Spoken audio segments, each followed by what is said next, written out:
I believe we could be happy if you follow me out of the city. There's no place to be for people like you and I. Oh, oh, oh, oh, oh, oh, oh, oh, oh. I'm back home for the holidays, back in New York. Which is awesome. And since I've been here, I've been hanging out with my mom a lot. I haven't seen my mom in like 6 months, and so I'm hanging out with her, and I'm like thinking about like things that she's told me throughout my childhood that have just been complete lies pretty much, and tricks and pranks that she sort of pulled on me throughout the years, that I decided that I'm gonna share a few of the lies my mother told me. Yes, since we are in the holiday spirit, and Christmas is approaching us, Thanksgiving is this week, I thought I would share you a little bit more of a holiday story. This is a story from last Christmas, and my mom was like, Jessica, when you come back from school, I have so much to give you, like you have so many presents. The first thing that she got me was awesome, was West Side Story vinyl, which is awesome because I have a record player, so I play it all the time.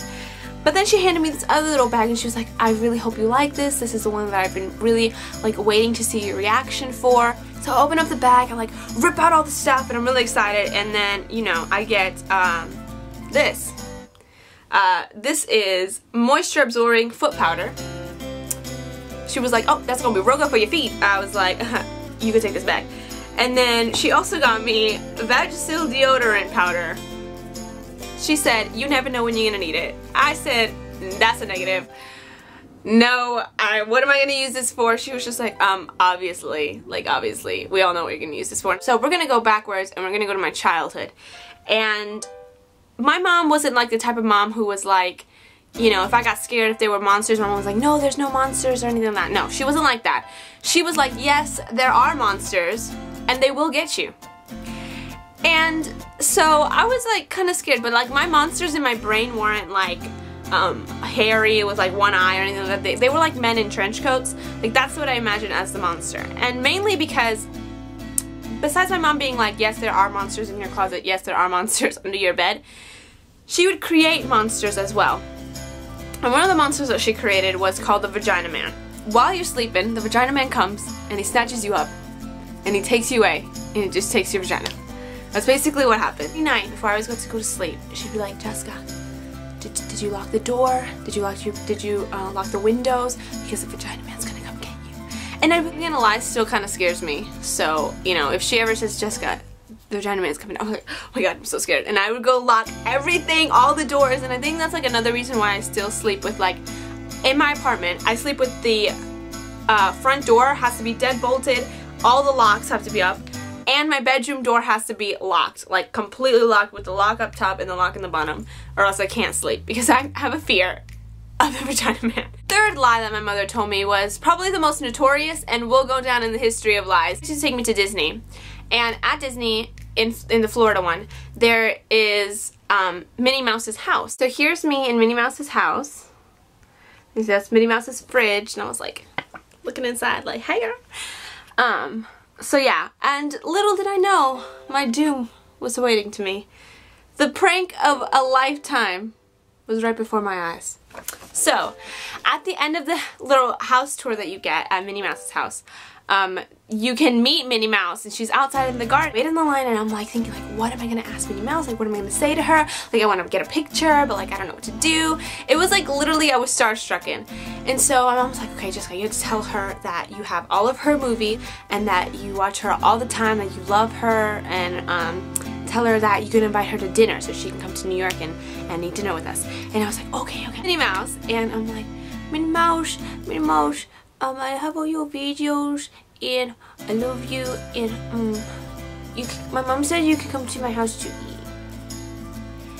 And so Minnie Mouse goes, Minnie Mouse, obviously she doesn't talk, but in my head she was saying yeah, you know, and she was like, My mom was like making dinner, and she was like, Jessica, and I was like, yeah. She was like, clean up, and I was like, I don't want to clean up.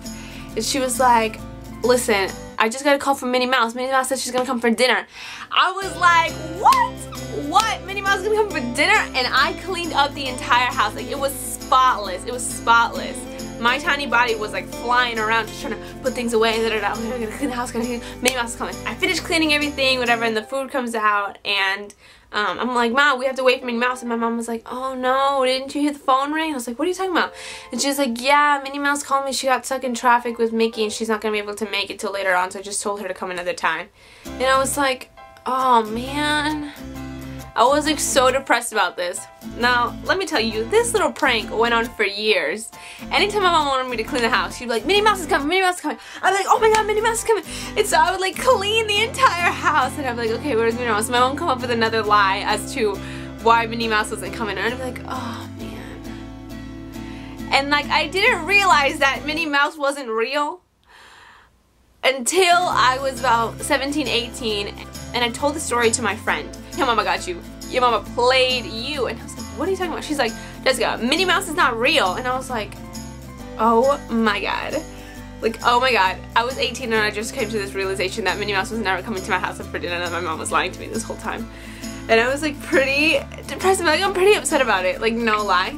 No lie. I think the man who rents out Minnie Mouse to come and eat dinner with me in a fancy restaurant is probably gonna be the man I marry, because that would be like my dream come true, would to be to eat dinner with Minnie Mouse. That would be just literally, that would just be the best. Your mom or your dad or anyone ever told you a similar lie or anything like that that kind of tricked you for a really long time, leave it down in the comments below, because I'd love to know, and I think it's really, really funny. And like, I was just telling my mom these and she was like dying about this. She was like, I did get you good. And I was like, Please give it a thumbs up if you like this video, and if you would like, please, you can subscribe, as to this will be my new channel forever. Thank you very much. Bye guys.